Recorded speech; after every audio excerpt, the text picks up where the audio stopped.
శ్రీ సాయినాథాయ నమః. శ్రీ సాయి సచ్చరిత్రము 47వ అధ్యాయము. బాబా చెప్పిన వీరభద్రప్ప చెన్నబసప్పల పాము కప్ప కథ.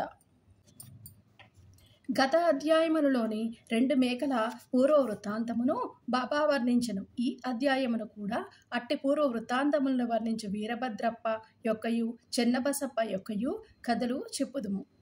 ప్రస్తావన: శ్రీ సాయి రూపము పావనమైనది.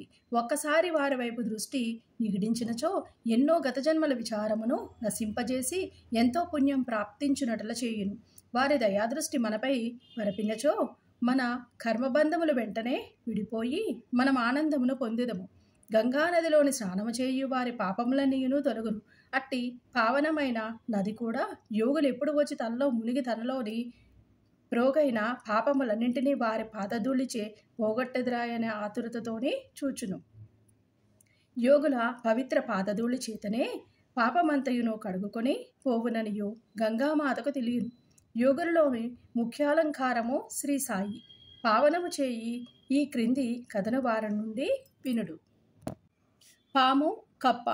సాయిబాబా ఒకనాడు ఇట్లు చెప్పదొడగెను. ఒకనాడు ఉదయము ఉపాహారము ముగించిన తర్వాత వ్యహాళికి పోయి ఒక చిన్న నది ఒడ్డున చేరితేమి. అలసిపోవుటచే అచట విశ్రాంతి నొంది తిని చేతులు కాళ్ళు కడుక్కొని స్నానం చేసి హాయిగా కూర్చుని ఉంటిని. అచట చెట్ల నీడలున్న కాలిత్రోవ బండిత్రోవ రెండునూ కలవు. చల్లని గాలి మెల్లగా వీచుచుండెను. చిలుమును త్రాగుటకు తయారు చేయుచుండగా కప్ప ఒకటి బెకబెకలాడుట వింటిని. చెకుముకి రాయి కొట్టి నిప్పు తీయుచుండగా ఒక ప్రయాణీకుడు వచ్చి నా ప్రక్కన కూర్చుండెను. నాకు నమస్కరించి తన ఇంటికి భోజనమునకు రమ్మని వినయముతోనే ఆహ్వానించెను. అతడు చిలుము వెలిగించి నాకు అందజేసెను. కప్ప బెకబెకమనుట తిరిగి వినిపించెను. అతడు అదేమియో తెలుసుకొనగోరెను. ఒక కప్ప తన పూర్వ జన్మ పాపఫలమును అనుభవించుచున్నదని చెప్పి తిని. గత జన్మలోని చేసిన దాని ఫలము నీ జన్మలోని అనుభవించి తీరవలయను. దానిని గూర్చి దుఃఖించినచో ప్రయోజనము లేదు. వాడు చిలుమును పీల్చి నాకు అందజేసి తానే స్వయముగా పోయి చూచిదననియూ చెప్పెను. ఒక కప్ప పాముచే పట్టుకొనబడి అరచుచుండేననియూ గత జన్మలో రెండునూ దుర్మార్గులే కావున ఈ జన్మయందు గత జన్మ యొక్క పాపమును ఈ దినతోని అనుభవించుచున్నవనియూ చెప్పి తిని. అతడు బయటకు పోయి ఒక పెద్ద పాము ఒక కప్పను నోటితోని పట్టుకొని యుండుట చూచెను. అతడు నా వద్దకు వచ్చి 10-12 నిమిషములలోని పాము కప్పను మృంగుననియూ చెప్పెను. నేను ఇట్లాంటిని, లేదు అట్లు జరగనేరదు. నేనే దాని తండ్రిని, రక్షకుడను. నేనిచ్చటనే ఉన్నాను. పాము చేత కప్పనెట్లు తినిపించదును. నేనిక్కడ ఊరకనే ఉన్నానా, దానిని ఎట్లు విడిపించదునో చూడు. చిలుము పీల్చిన పిమ్మట మేమా స్థలమునకు పోతిమి. అతడు భయపడెను. నన్ను కూడా దగ్గరకు పోవద్దనియూ హెచ్చరించెను. పాము మీదపడి ఖర్చుననియూ వాని భయము. అతని మాట లెక్కించకయే నేను ముందుకు పోయి ఇట్లాంటిని, ఓ వీరభద్రప్ప, నీ శత్రువు చెన్నబసప్ప కప్పజన్మమెత్తి పశ్చాత్తాపడుట లేదా నీవు సర్పజన్మమెత్తినప్పటికీ వారి యందు శత్రుత్వం వహించియున్నావా? సిగ్గులేదా? మీ ద్వేషములను విడిచి శాంతింపుడు. ఈ మాటలు విని ఆ సర్పము కప్పను వెంటనే విడిచి నీటిలోని మునిగి అదృశ్యమయ్యను. కప్ప కూడా గంతు వేసి చెట్ల పొదలలోని దాగెను. బాటసారి ఆశ్చర్యపడెను. మీరన్న మాటలకు పాము కప్పనెట్లు వదిలి అదృశ్యమయ్యను? వీరభద్రప్ప ఎవరు? చెన్నబసప్ప ఎవరు? వారి శత్రుత్వమునకు కారణమేమి అని అతడు ప్రశ్నించగా అతనితోని కలిసి చెట్టు మొదటికి పోయి తిని చిలుము కొన్ని పీల్పులు పీల్చి అతనికి వృత్తాంతమంతయును నీరీతిగా బోధించితిని. మా ఊరికి 4-5 మైళ్ళ దూరమున ఒక పురాతన శివాలయము గలదు. అది పాతపడి శిథిలమయ్యను. ఆ గ్రామంలోని ప్రజలు దానిని మరామతు చేయుటకై కొంత ధనం ప్రోగు చేసిరి. కొంత పెద్ద మొత్తము ప్రోగైన పిమ్మట పూజ కొరకు తగిన ఏర్పాటు చేసిరి. మరామతు చేయుటకు అంచనా వేసిరి. ఊరిలోని ధనవంతుని కోశాధికారిగా నియమించి సర్వం అతని చేతిలోని పెట్టిరి. లెక్కలను చక్కగా వ్రాయు బాధ్యత వానిపై పెట్టిరి. వాడు పరమలోభి. దేవాలయము బాగు చేయుటకు చాలా తక్కువ వ్యయము చేసెను. దేవాలయములలోని ఏమీ అభివృద్ధి కానరాలేదు. అతడు ధనమంతయును ఖర్చు పెట్టెను. కొంత తాను మృంగెను. తన సొంత డబ్బు కొంచెమైనను దానికై వెచ్చించలేదు. తీయని మాటలు చెప్పువాడు అభివృద్ధి కాకుండాటకేవో కారణములు చెప్పెడివాడు. గ్రామస్తులు తిరిగి వాని వద్దకు పోయి అతడు సొంతముగా తగిన ధన సహాయము చేయని ఎడల మందిరం వృద్ధి కాదనియూ చెప్పిరి. వాని అంచనా ప్రకారము పని సాగించవలసినదనియూ చెప్పుచు మరికొంత ద్రవ్యమును వసూలు చేసి అతనికిచ్చిరి. వాడా ధనమును పొచ్చుకొని పూర్వం వల్లనే ఊరక కూర్చుండెను. కొన్నాళ్ల పిమ్మట మహాదేవుడు వాని భార్యకు కలలోని కనిపించి ఇట్లు చెప్పెను: నీవు లేచి దేవాలయపు శిఖరమును కట్టుము, నీవు ఖర్చు పెట్టిన దానికి 100 రెట్లు ఇచ్చెదను.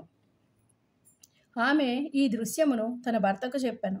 అది ధనము వ్యయమగుటకు హేతువగునేమోనని భయపడి ఎగతాళి చేయుచు అది ఉత్త స్వప్నమనియు దానిని నమ్మవలసిన అవసరం లేదనియు, లేకున్నచో దేవుడు తనకు స్వప్నంలోని కనపడి ఏల చెప్పలేదనియు, తాను మాత్రము దగ్గర లేకుండెనా అనియు, ఇది దుస్వప్నం వలె కనిపించుచున్నదనియు, భార్యాభర్తలకు విరోధమును కల్పించినట్లు తోచుచున్నదనియు అతడు సమాధానములు చెప్పెను.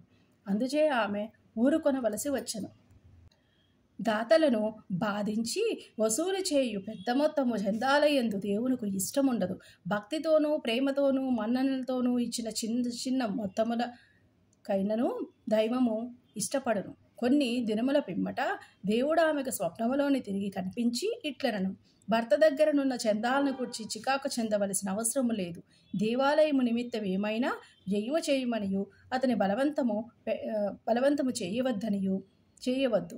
నాకు కావలసినది భక్తి మరియు సద్భావము. కాబట్టి నీకిష్టమున్న సొంతము దేదైనా ఇవ్వవలేను. ఆమె తన భర్తతోని సంప్రదించి తన తండ్రి తనకిచ్చిన బంగారు నగలు దానము చేయ నిశ్చయించెను. ఆ లోబి ఈ సంగతి విని చికాకు చెంది భగవంతుని కూడా మోసము చేయ నిశ్చయించుకొనను. ఆమె నగలకెంతో తక్కువ ధర కట్టి 1000 రూపాయలకు తానే కొని నగదునకు బదులుగా ఒక పొలమును దేయముగా ఇచ్చెను. అందులకు భార్య సమ్మతించెను. ఆ పొలము వాని సొంతము కాదు, అది ఒక పేదరాలగు డుబ్కి అను ఆమెది. ఆమె దానిని 200 రూపాయలకు కుదువ పెట్టి ఉండెను. ఆమె దానిని తీర్చలేకపోయాను. ఆ టక్కరిలోపి తన భార్యను, డుబ్కీని, దైవమును అందరినీ మోసగించెను. ఆ నేల పనికిరానిది, సాగులో లేనిది, దాని విలువ చాలా తక్కువ, దానివలన ఆదాయమేమీనూ లేదు. ఈ వ్యవహారం ఇట్లు సమాప్తి చెందెను. ఆ పొలమును పూజారి అధీనములోని ఉంచిరి. అందులకతడు సంతసించెను. కొన్నాళ్లకు ఒక చిత్రము జరిగెను. గొప్ప తుఫాను సంభవించెను. కుంభవృష్టి కురిసెను.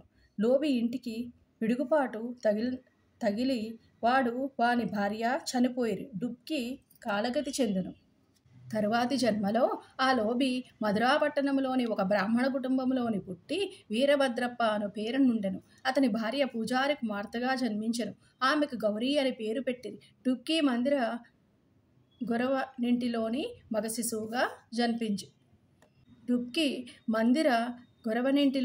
శిశువుగా జన్మించెను. అతనికి చెన్నబసప్ప అని నామమిడిరి. ఆ పూజారి నా స్నేహితుడు. అతడు నా వద్దకు తరచుగా వచ్చుచుండెను. నా వద్ద కూర్చుండి మాట్లాడుచు చిలుము పీల్చడివాడు. అతడు కుమార్తె గౌరి కూడా నా భక్తురాలు. ఆమె త్వరగా నెదుగుచుండెను. ఆమె తండ్రి వరుణకై వెదుకుచుండెను. ఆ విషయమై చికాకుపడన అవసరము లేదనియు, ఆమె భర్త తానై వెతుకుకొని వచ్చుననియు నేను చెప్పి తిని. కొన్నాళ్లకు వీరభద్రప్పయ్యను ఒక బీద బ్రాహ్మణుడు భిక్షకై పూజారి ఇంటికి వచ్చెను. పూజారి నా సమ్మతి ప్రకారము వానికి గౌరనిచ్చి పెండ్లి చేసెను. అతడు కూడా నా భక్తుడయ్యను. ఏలనగా పిల్లను కుదిర్చితినని అతడు నాయందు విశ్వాసము చూపుచుండెను. వాడు ఈ జన్మలో కూడా ధనమునకై మిగుల తాపత్రయపడుచుండెను. నా వద్దకు వచ్చి అతడు కుటుంబముతోని ఉండుటచే తనకెక్కువగా ధనము వచ్చినట్లు చేయుమనియు ప్రతిమాలుచుండెను. ఇట్లుండగా కొన్ని విచిత్రములు జరిగెను. ధరలు హఠాత్తుగా పెరిగెను. గౌరీ అదృష్టము కొలది పొలమునకు ధర పెరిగెను. కానుకగానిచ్చిన పొలము 1,00,000 రూపాయలు కమ్మిరి. ఆమె ఆభరణముల విలువకు 100 రెట్లు వచ్చెను. అందులో సగము నగదుగానిచ్చిరి. మిగతా దానిని 25 వాయిదముల్లోని ఒక్కొక్క వాయిదాకు 2,000 రూపాయలు చొప్పున ఇచ్చుటకు నిశ్చయించిరి. అందుకు అందరూ సమ్మతించిరి. కానీ ధనమునకై తగవులాడిరి. సలహా కొరకు నా వద్దకు వచ్చిరి. ఆ ఆస్తి మహాదేవునిది కాబట్టి పూజారిది. పూజారికి కొడుకులు లేనందున సర్వహక్కులను గౌరికి వచ్చెను. ఆమె సమ్మతి లేనిదే ఏమీ ఖర్చు చేయవద్దనియూ చెప్పి తిని. ఆమె భర్తకు ఈ పైకంపై ఎట్టి అధికారము లేదనియూ బోధించితిని. ఇది విని వీరభద్రప్ప నాపై కోపగించెను. ఆస్తిపై గౌరికే హక్కు కలదనియూ తీర్మానించి దానిని కబలించుటకు నేను యత్నించుచున్నాననియూ నుడివెను. అతని మాటలు విని భగవంతుని ధ్యానించి ఊరకుంటిని. వీరభద్రప్ప తన భార్య గౌరిని తిట్టెను. అందుచే ఆమె పగటిపూట నా వద్దకు వచ్చి ఇతరుల మాటలు పట్టించుకొనవలదనియూ తనను కూతురుగా చూచుకొనవలెననియూ వేడుకొనెను. ఆమెను ఆశ్రయమును కోరుటచే నేను ఆమెను రక్షించుటకు సప్త సముద్రములైనను దాటుదుననియూ వాగ్దానమిచ్చితిని. ఆనాడు రాత్రి గౌరికొక స్వప్న దృశ్యమును కనబడెను. మహాదేవుడు స్వప్నములోని కనిపించి ఇట్లనెను: ధనమంతియును నీదే, ఎవరికిని ఏమీనూ ఇవ్వవలదు. చెన్నబస చేసి దేవాలయపు మరామత్తు నిమిత్తము కొంత ఖర్చు చేయము. ఇతరులకై వ్యయము చేయవలసి వచ్చినప్పుడు మసీదులోని ఉన్న బాబా సలహా తీసుకొమ్ము. గౌరి నాకు ఈ వృత్తాంతం అంతయును తెలిపెను. నేను తగిన సలహా ఇచ్చితిని. అసలు తీసుకొని వడ్డీలోని సగము మాత్రము చెన్నబసప్పకి ఇవ్వమనియు వీరభద్రప్ప కిందులోని జోక్యము లేదనియు నేను గౌరికి సలహానిచ్చితిని. నేనిట్లు మాట్లాడుకొనుచుంటూ ఉండగా వీరభద్రప్ప చెన్నబసప్ప కొట్లాడుచు నా వద్దకు వచ్చిరి. సాధ్యమైనంత వరకును వారిని సమాధానపరిచితిని. గౌరికి మహాదేవుడు చూపిన స్వప్న దృశ్యమును చెప్పితిని. వీరభద్రప్ప మిగుల కోపించి చెన్నబసప్పను ముక్కలుగా నరికెదననియూ బెదిరించెను. చెన్నబసప్ప పిరికివాడు. వాడు నా పాదములను పట్టి నన్నే ఆశ్రయించెను. కోపిష్టి శత్రువు బారి నుంచి కాపాడదననియూ నేను వానికి వాగ్దానము చేసితిని. కొంతకాలమునకు వీరభద్రప్ప చనిపోయి పాముగా జన్మించెను. చెన్నబసప్ప కూడా చనిపోయి కప్పగా జన్మించెను. చెన్నబసప్ప బెకబెకలాడుట విని నేను చేసిన వాగ్దానమును జ్ఞప్తికి తెచ్చుకొని ఇక్కడకు వచ్చి వానిని రక్షించి నా మాటను పాలించుకొంటిని. భగవంతుడు ఆపద సమయమందు భక్తుల్ని రక్షించుటకై వారి వద్దకు పరిగెత్తును. భగవంతుడు నన్నిచ్చటకు పంపి చెన్నబసప్పను రక్షించెను. ఇది అంతయును భగవంతుని లీల నీతి. ఈ కథ వలన మనము నేర్చుకున్న నీతి ఏమనగా ఎవరు చేసిన దానిని వారే అనుభవించవలేను. ఇతరులతోని గల సంబంధములన్నింటినీ బాధను కూడా అనుభవించవలేను. తప్పించుకొను సాధనము లేదు. తన కెవరితోనైనను శత్రుత్వమున్న ఎడల దాని నుండి విముక్తిని పొందవలెను. ఎవరికైనా ఏమైనా బాకీ ఉన్నా దానిని తీర్చివేయవలెను. రుణము గాని శత్రుత్వశేషము గాని ఉన్నచో దానికి తగిన బాధ పడవలెను. ధనము నందు పేరాసగల వానినది హీనస్థితికి తెచ్చును. తుట్టదుదుకు వానికి నాశనము కలుగజేయును. శ్రీ సాయినాథాయ నమః. 47వ అధ్యాయము సంపూర్ణము. సద్గురు శ్రీ సాయినాథార్పణమస్తు. శుభం భవతు.